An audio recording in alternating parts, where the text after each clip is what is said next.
Hi everyone.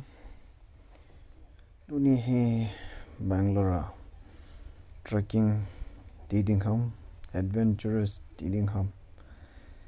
Ka ki hui thanau le chate to loi ho to ka wa nau hin ana ve su ke hite.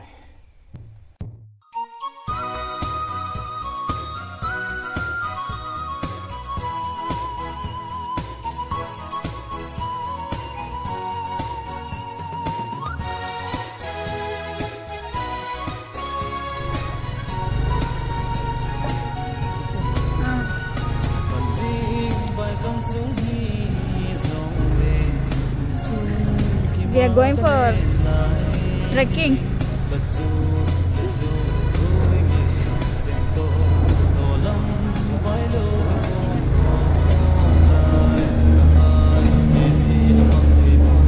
Guys, this is where we are going in two-wheeler and my god.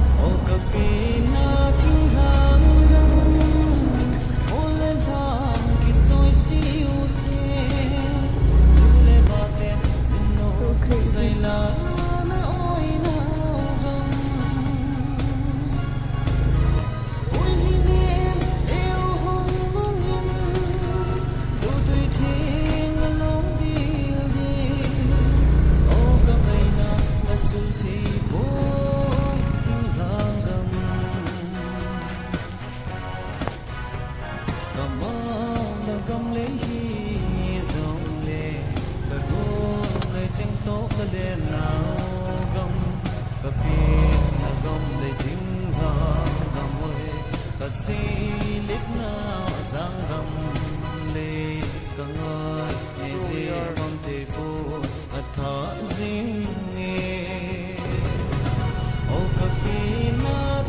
There's no road, making road for ourselves. Searching bamboo. So these are the bamboo with a lot of thorns. Here's my daughter and here's my son and Sese and his wife and Aloy. All are here. And these are the bamboo. And here is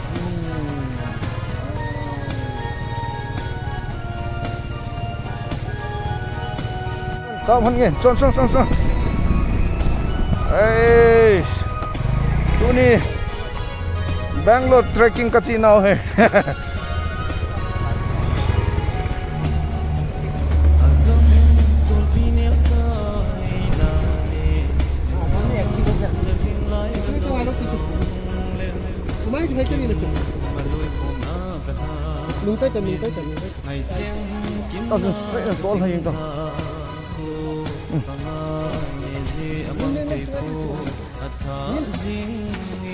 Boyo.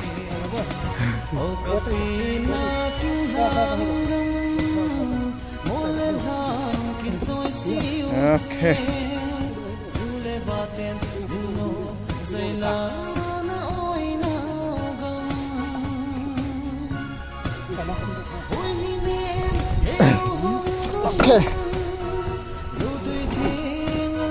Okay.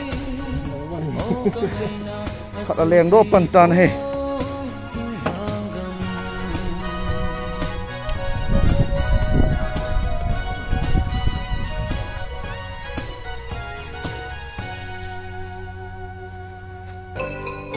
Làm phim đó không? Ok.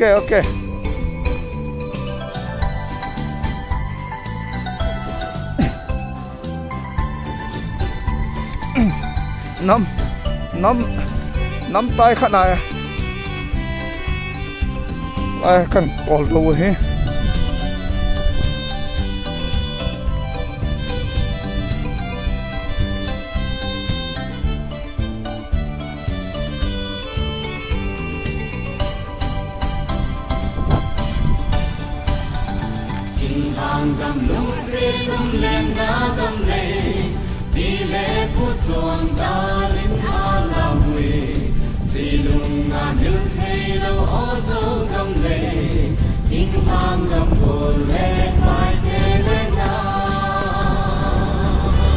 Okay.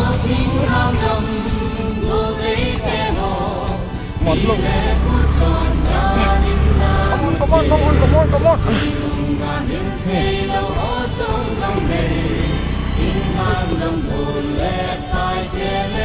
Ôi, con nó xịt có lên thú không thấy của anh à.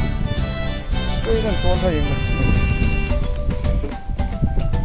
Lung si hùng thiên hang ngâm go đây kê hồ, nào đó chim đầu bình si hang ngâm đèn, si lung ngà miêu thay lâu ô sâu ngâm lệ, thiên hang ngâm go lệ tai kê lệ na, ô thiên hang ngâm go đây kê hồ, đi lệ phút tròn ta linh la mùi kê. Silung amin hey lo oso kam lei Inlam dam hul le pai kele na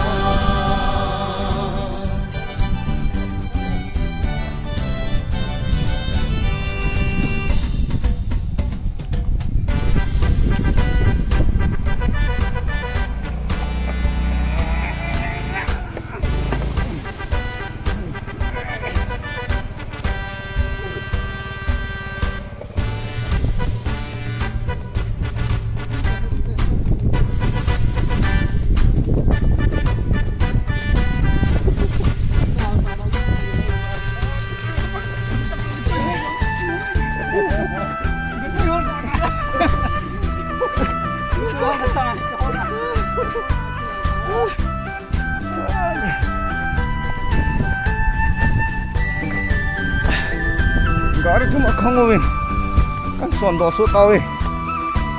Okay.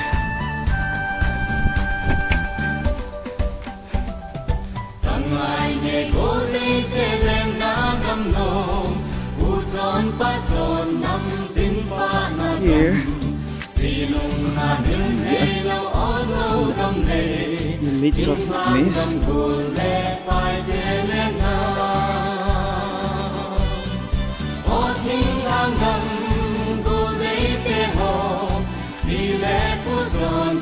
Nó nhiều nó hết hơn cả.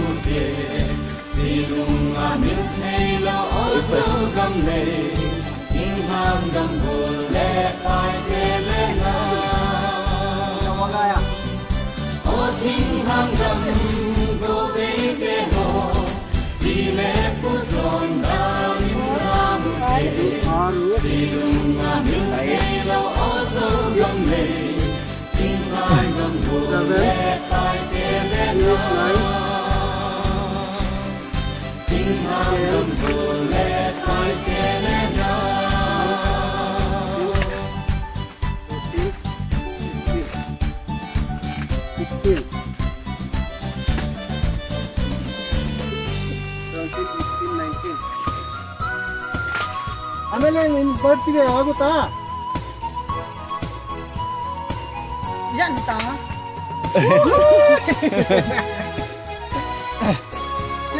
ಚೇ Palpu kan kita opawin he.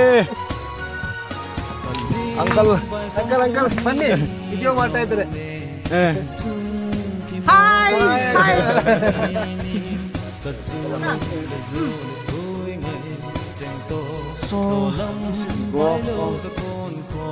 So many boss there.